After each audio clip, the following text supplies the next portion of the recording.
네, 여러분 안녕하세요. 저는 메갈로스쿨에서 포스트리트 강의하고 있고 사유하는 법학적성 시험 운영 중인 검성준이라고 합니다. 이번에는 건국대 로스쿨 한번 살펴볼 건데요. 건국대 로스쿨은 지금 이제 서울 민이권 라인 학교들 중에서 거의 유일하다시피 하게 이제 정량대라고 평가받을 수 있는 학교라고 이야기할 수 있을 것 같습니다. 물론 이따가 기본 점수 보면요, 사실 실제 반영률이라든지 기본 점수 배점 같은 것들 살펴봤을 때 다른 학교들만큼이나 정성 교수 굉장히 많이 보고 있는 것 같고, 뭔가 리트에서 이제 갈리는 성적폭 같은 경우에도 다른 서울 민니들과 좀 다를 바가 없는데, 우리가 합격자 평균을 봤을 때 왜 이 건국대학교를 다른 학교와 비슷한 배점 구조를 가지고 있음에도 불구하고 정량대라고 이제 제가 평가를 하고 있는지 확인할 수가 있을 겁니다. 자, 그러면 우리 기본 점수 배점부터 한번 보면요. 우리 건국대학교 같은 경우에는 이제 리트부터 이제 뭐 면접, 논술까지 이제 고루고루 평가하고 있음을 볼 수가 있고요. 리트 같은 경우에는 200점 배점에 기본 점수 100점, 그 다음에 정성, 서류 평가가 200점 중에 104점이 기본 점수에서 96점이 실제 배점되고 있고, GPA 같은 경우에는 200점 배점에 110점이 기본 점수에서 90점 배점되고 있고요. 면접 같은 경우에는 50점 배점에 기본 점수 20점에서 30점이, 그 다음에 논술이 50점 배점에 기본 점수 25점에서 25점 실질 배점되고 있습니다. 그래서 지금 우리가 이렇게 뭐 실질 반영률이라든지 기본 점수 보면요, 일단 제일 중요해 보이는 게 리트랑 그 다음에 정성에 해당하는 서류평가 점수가 거의 비등비등하고, 또 GPA도 사실 90점에다가 면접도 30점, 그 다음에 논술도 25점 평가하고 있기 때문에 이거 뭐 정성대 아닌가, 거기다가 덧대가지고 논술에다가 면접도 합치면 55점이기 때문에 사실 리트랑 서류 점수 봤을 때 이런 논술 같은 것도 굉장히 잘 써야 입시에 큰 영향이 있지 않을까, 뭐 여러모로 이제 정량대라고 이야기하기에는 어려운 요소들이 좀 보입니다. 근데 우리 실질적으로 내부 환산식부터 일단 한번 보도록 할게요.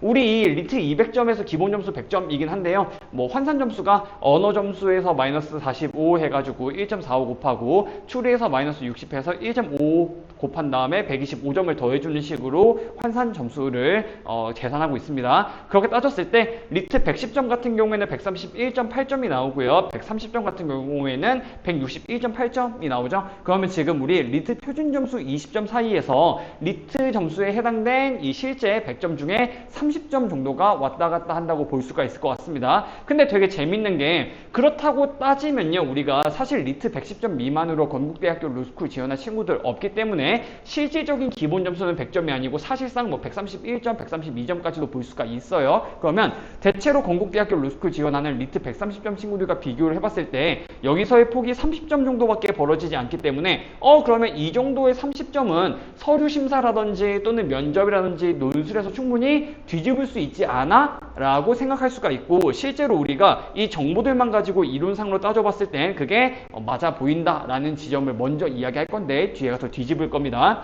자, 그 다음에 우리 GPA 같은 경우에도 보시면요, 여기도 급간 점수 적용하고 있는데, 자, GPA 96점 이상이면 만점이고 96점부터 93까지는 198점 해가지고, 사실 이 학교 같은 경우에도 이제 어느 정도 학점이 좀 나와주고 있는 상태에서 지원을 해야 되겠다. 왜냐면 여기 환산 점수로 보면요, 200점 중에서 뭐 GPA 92, 91이면 단순 2점밖에 안 까이는 것 같아 보이긴 하지만, 사실 우리가 리트 점수로 환산했을 때 10점에서 110점에서 130점까지 20점 차이가 날 때 사실상의 30점의 차이가 났다라는 거는 여기서의 이 점이 그래도 우리가 원점수 한두 개 정도의 파괴력을 갖고 있기 때문에 이런 짜투리 점수도 굉장히 중요하다라고 말씀을 드렸습니다. 그렇기 때문에 우리가 90점 이하로 내려가면 193점 정도 받게 될 거고, 여기서 총점 환산 점수 7점이 결국은 리트 점수로 환산했을 때 그래도 좀 이 차이를 무시할 수가 없다. 그래서 어느 정도는 GPA가 보장된 친구들이 지원하면 좋을 것 같아요.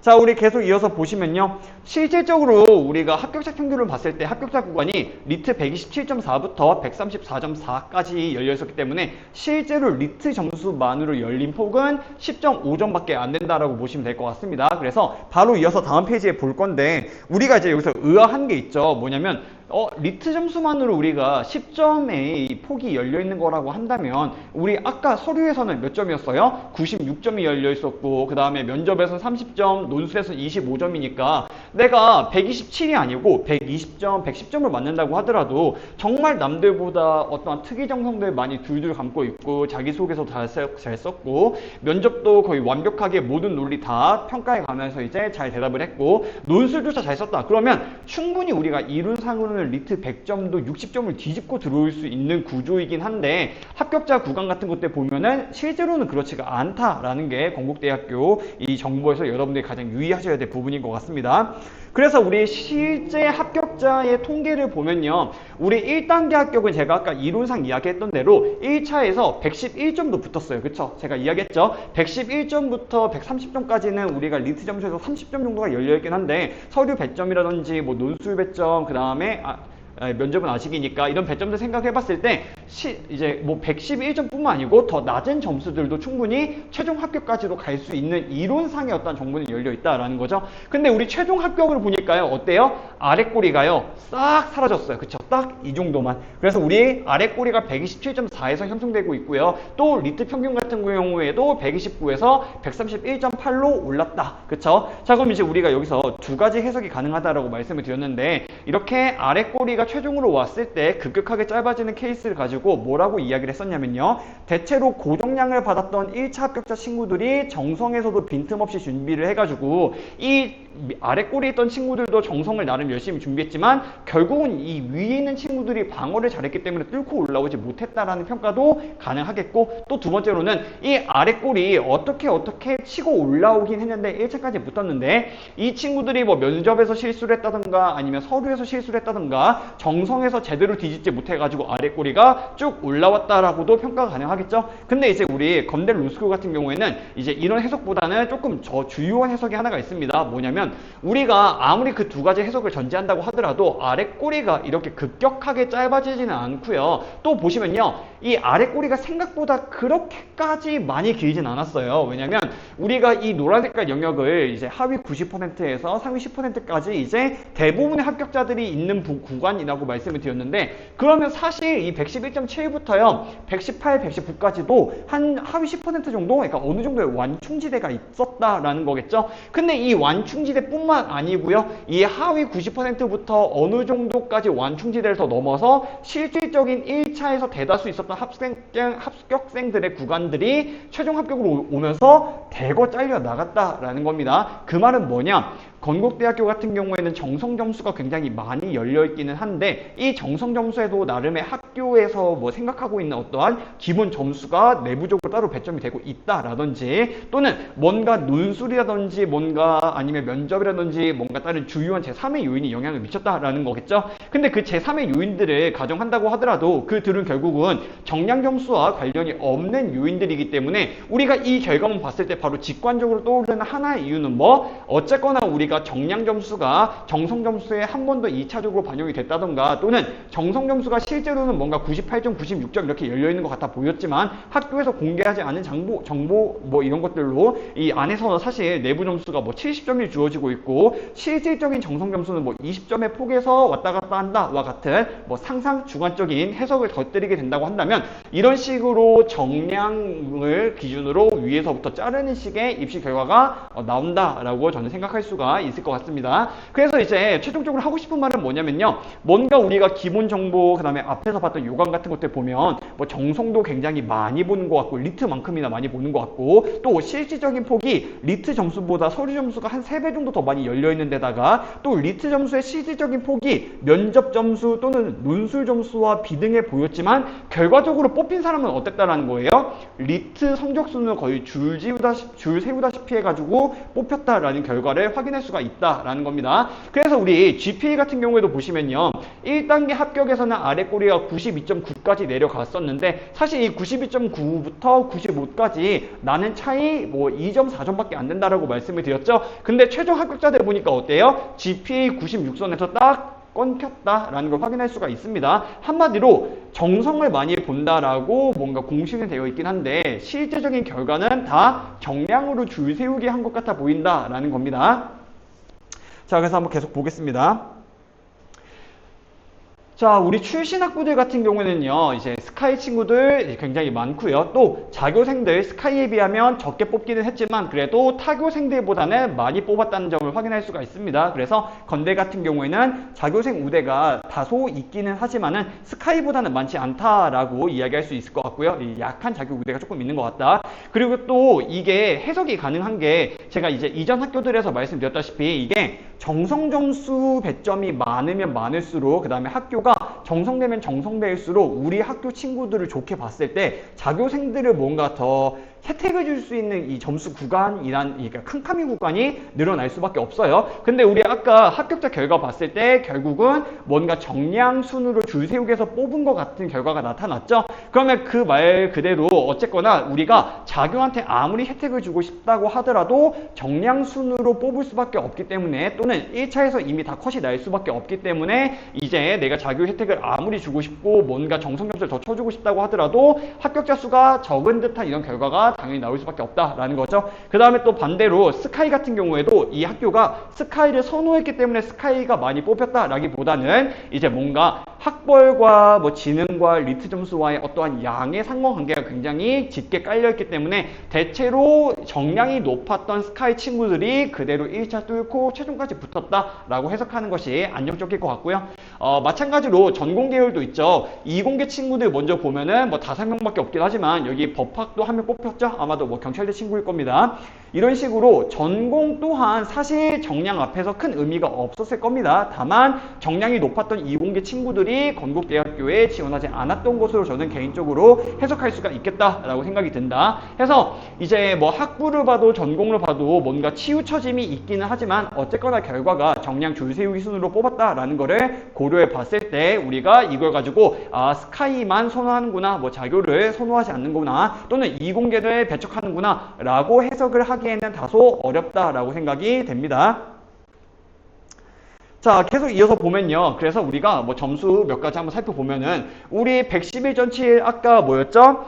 작년도 입시에서 1차에서 리트 점수 아래 꼬리 점수였어요. 근데 여기서 어디까지 올라왔다? 127.4까지 이 16점 사이에 있었던 굉장히 많은 학생들이 이 안전구간에 1차에서 안전구간에 있었음에도 불구하고 대거 탈락하는 경우가 벌어졌다라는 점. 그래서 이제 대체로는 130점대 초반에서 140점대 중반에서 합격자들이 굉장히 많이 발생했는데 이제 그럼에도 불구하고 이제 광탈한 친구, 그러니까 고정량 리트가 130점 중반임에도 불구하고 떨어진 친구들도 존재하는 걸 봤을 때 무조건 정량만 참고하는 건 아니지만 그래도 다른 학교들보다 충북대 다음으로 정량 점수를 좋아하는 것 같아 보이는 거는 이제 자명사실인 것 같습니다. 자, 그럼 이제 우리 자기소개서 항목도 한번 볼게요. 자, 우리 자기소개서 1번에서 뭐 대학생활, 사회활동, 봉사활동에서 성취감 얻었던 경험 800자, 그 다음에 뭐 겪었던 난관과 대처에 대한 거 800자, 자기소개서 3번은 생활신조 좌우명 인생철학 800자에다가 학업계획서 1번 지원동기와 학업계획, 2번 법법과 관련된 경험을 바탕으로 한 졸업지 진로 800자 해가지고요. 뭐 1, 2번 같은 경우에 이제 우리가 비문 파트라고 대충 친다고 하더라도 지금 8324에서 2400자 정량을 많이 보는 학교치고는 정성 자기소개서의 글자 수가 꽤 많은 편이다라고 이야기할 수 있을 것 같아요. 뭐 적은 편도 아니긴 하지만. 자, 근데 제가 여기서 한 가지 주의를 드리고 싶은 게 뭐냐면요. 만약에 130대 중후반에서 불합격 케이스라든지 이제 불합격 표본이 있지 않았으면은 그냥 저는 자기소개서 그냥 여기 같은 경우에는 정량되니까 그렇게까지 신경 쓸 필요가 없다라고 이야기를 하고 넘어갔을 텐데 실제로 130점대 중후반에서 불합격 사례가 그래도 일부 보고되었다라고 말씀드리긴 했죠. 그 말은 뭐냐면 적어도 우리가 평균은 가야 된다라는 이야기를 하고 있는 겁니다. 정량되기 때문에 굉장히 정량을 높게 쳐주는 듯 하나 그럼에도 불구하고 고정량에서 떨어진 친구들이 한두 명 정도 있음을 확인해 봤을 때 정성을 완전히 깽판에 쳐놓으면 안 되겠다. 그 다음에 어쨌거나 자기소개서 글자 수가 길기 때문에 자기소개서가 다른 정성대학교와 같이 내가 정성에서 밀리지 않겠다 또는 내가 정성으로 다른 학생들의 정량 점수를 뒤집어야 된다. 뭐 이 정도까지의 뭐 각오라든지 뭐 노력까지 들일 필요는 없지만 그럼에도 불구하고 내가 내 정량 점수를 깔 정도는 아니게끔 평균에 해당하는 정도로는 그래도 공들여서 써야겠다라고 생각하고 진입하시면 될 것 같고요.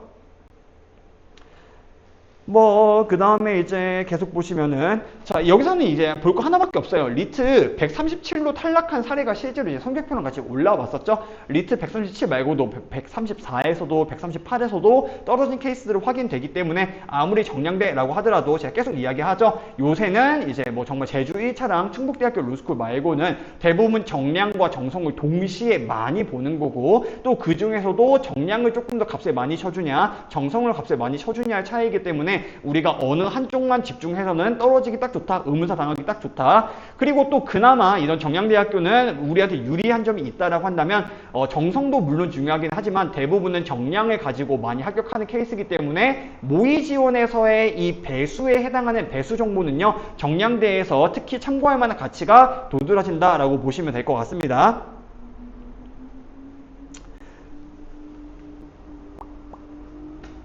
그래서 이제 간단하게 한번 평가해보면요. 우리 이제 어쨌거나 학교에서 뭐 추리 점수가, 표준 점수가 더 높은 학생들이 이제 많이 합격했기 때문에 뭔가 언고 추저보다는 같은 표준 점수에서 언저 추고가 훨씬 더 유리해 보이는 양상이 보이고 있고요. 그 다음에 기본적으로 지금 합격자 통계 결과를 봤을 때 입시 요강과 다르게 정량이 높은 친구들이 거의 뽑히다시피 했고, 저정량들은 거의 1차까지는 붙었지만 최종에서 다 쓸려 나가기 때문에 리트 점수 높아야 되겠고요. 당연히 학점도 당연히 높아야 되겠고, 서류 점수도 우리가 의문사 당하지 않기 위해서 어느 정도 갖춰져 있어야 될 것 같습니다. 그래서 기본적으로 정말 디폴트 컷을 내본다라고 한다면 리트 점수 같은 경우에는 그래도 130은 넘어야 좀 안정적이지 않나라고 생각이 들고요. 학점 같은 경우에도 우리 아까 아랫꼬리가 96점이었던 걸 생각해보면 GPA는 최소 96 정도는 됐을 때 우리가 서류를 평범하게 썼을 때 내가 학교에 들어갈 수 있겠다라고 생각하시면 될 것 같아요. 그리고 또 두 번째로 우리가 고정량이라고 하더라도 서류 준비가 제대로 안 되어 있고 정말 그냥 뭐 재학생 첨삭 한두 번 받는 정도로 끝내버리게 되면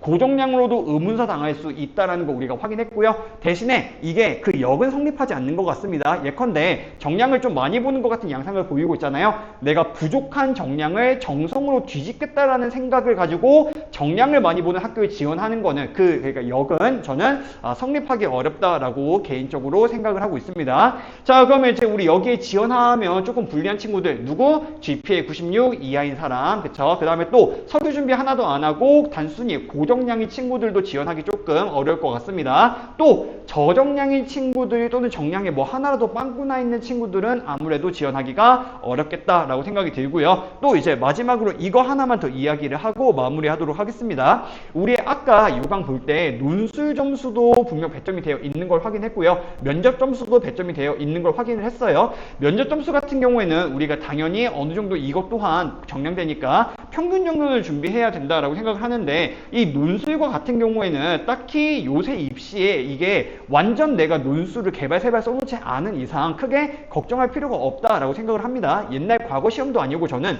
리트 논술 시험에서 적어도 목차 잡고 내가 어떠한 논리를 기반으로 어떠한 결론을 내는지에 대한 논리적인 정합성만 있으면 사실 그 이후에는 어떠한 수사적 싸움 또는 어떠한 그 문장력 싸움이기 때문에 거기서 그렇게 변별력 있는 점수 차이가 나지는 않고 정말 줄글로 산문으로 논리 없이 논술을 쓴 친구들을 걸러내는 정도의 장치라고 저는 주관적으로 생각하고 있기 때문에 이렇게 논술 점수 반영한다고 하더라도 내가 정말 산문과 같이 비논리적으로 논술을 쓴 경우가 아니라고 한다면 그렇게까지 걱정할 필요는 없다라고 생각이 된다라고 이야기하면서 마무리 짓고요. 다음 편에는 이화여대로 돌아오도록 하겠습니다.